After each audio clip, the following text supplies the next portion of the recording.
Hello everyone, welcome back to Express VTU for all. In this video, we will understand the categories of data models in DBMS, which is an important theory question for the exam point of view. So let's begin with the definition of data model. A data model is a collection of concepts used to describe the structure of database. It defines data type, relationship and constraint and help in representing data in an abstract way by hiding low level details. Now let's move to the categories of data model. So there are three main types. First one is high level or conceptual data models.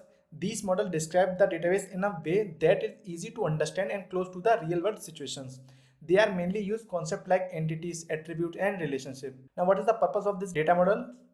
The purpose of this model is to design the database at a conceptual level without worrying about the implementation. A common example is the entity relation model called as the ER model. Next one is our representational or implementational data model. So these models describe the database using structure that can be directly implemented in a DBMS while still being understandable to the users.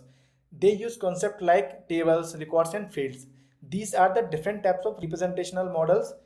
The relations models use tables. The object data model use objects and classes.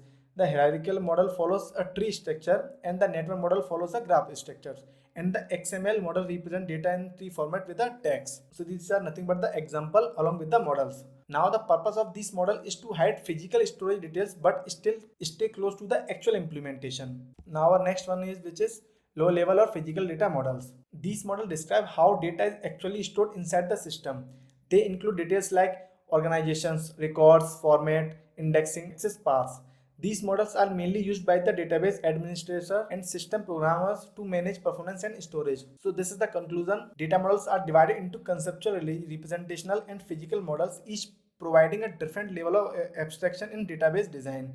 So like that you have to write in the examination to get the full marks. If you want these notes, the link of the Telegram channel and WhatsApp channel given is in the description box. You go and check it from there. So thank you for watching our video. Please subscribe Express VTU for all.